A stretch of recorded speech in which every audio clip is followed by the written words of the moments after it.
আসসালামু আলাইকুম। আশা করি সবাই ভালো আছেন। নতুন আরেকটা ভিডিওতে সবাইকে স্বাগতম। তো আজকে আসলে বাইরে মোটামুটি ভালোই বৃষ্টি হচ্ছে। তো আসলে বৃষ্টি নামলে পরে আমি আসলে এই লোভটা সামলাইতে পারি না, একটু ভিডিও করতে মন চায়। সেই হিসাবে আজকে আপনাদের সাথে একটু শেয়ার করতেছি। সেটা হচ্ছে দেখুন বাইরে ভালোই বৃষ্টি নামতেছে। হয়তো আশেপাশের রোডও কিছু কিছু এলাকা হয়তো পানিতে একেবারে বন্যা বন্যা অবস্থা হয়ে যাবে।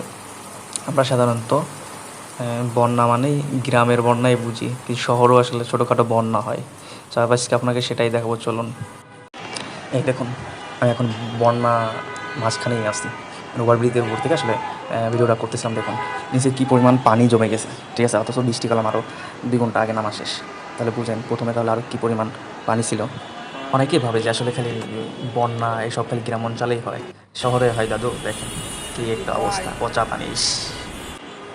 এইটা হচ্ছে দেখুন মিরপুর 2 থেকে 10-এর যে মাঝের যে রোডটা, এই পাশে দেখছেন কী পরিমাণ পানি পাচ্ছে।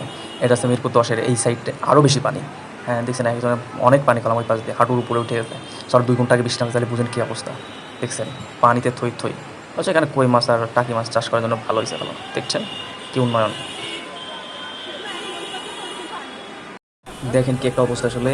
এখন যে নর্দমার যত পানি সব কলম উপরে উঠতে চলে আসছে, এই পানিটা কলম খুবই বিষাক্ত আর খুবই নোংরা পানি। কিন্তু আসলে মানুষের কী খবর, ঢাকা শহরের মানুষের তো চলাফেরা করতে হবে, অফিসে যাইতে হবে, বা এই যে যারা রিক্সা চালক অটো চালক যারা আছে এদের তো বের হইতেই হবে। দেখছেন পানিতে থই থই থই থই অবস্থা। এই পানি সরতে 3 থেকে 4 ঘন্টা সময় লেগে যাবে। ততক্ষণ মানুষের কী পরিমাণ ভোগান্তি দেখছেন। যানবাহনের অবস্থা কী, এরপরে সিএনজিগুলোর ভিতরে পানি ঢুকে তো অবস্থা খুবই খারাপ, বেহাল অবস্থা।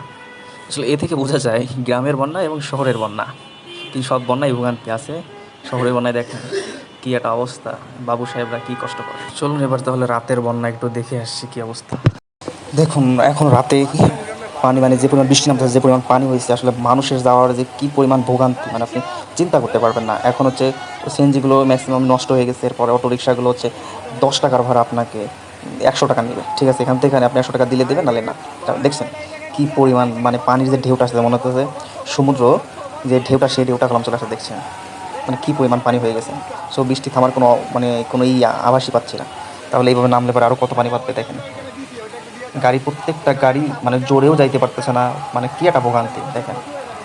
গাড়ি কলাম ওই দিক দিয়ে রাস্তার ওই সাইডে খুব উঁচা, আর এই সাইড দিয়ে অনেক নিচা, ঠিক আছে। এই যে ভ্যানটা দাঁড়িয়ে আছে, ভ্যানের এই পাশে কলাম আরও খুব নিচা, যেখানে মনে করেন যে আপনার গাড়ি কোমর পানি হয়ে যাবে।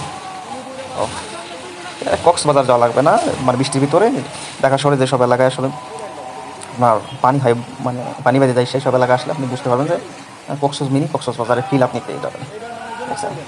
তো এখন মানুষের যাইতে অনেক ভোগান্তি হবে, যেমন বাসায় সবাই ফিরতে হবে, তাদের সবাইকে যাইতে হবে। তারা ম্যাক্সিমাম লোক ভিজে হোক বা হোক, অনেক আবার কলাম অনেক জায়গায় থাকে, মানে আপনার কী বলে খন্দল বা গর্ত মর্ত থাকে, তার ভিতরে পড়ে যায়, অনেক বিপদ হয়।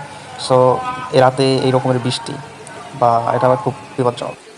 তো বন্ধুরা, যাদের আসলে এই ধরনের অভিজ্ঞতা আছে, যারা রাতে এই ধরনের মানে বৃষ্টির ভিতরে খুব ঝামেলায় পড়ছেন, আপনি কমেন্টে শেয়ার করতে পারেন। সো দেখুন আসলে কি একটা মানে আজব একটা অভিজ্ঞতা হবে তাহলে আপনাদের। সো আপনাদের সবাই ভালো থাকবেন, সুস্থ থাকবেন, আর আমার সাথেই ভালো লাগলে লাইক কমেন্ট শেয়ার করে দিবেন। আল্লাহ হাফেজ।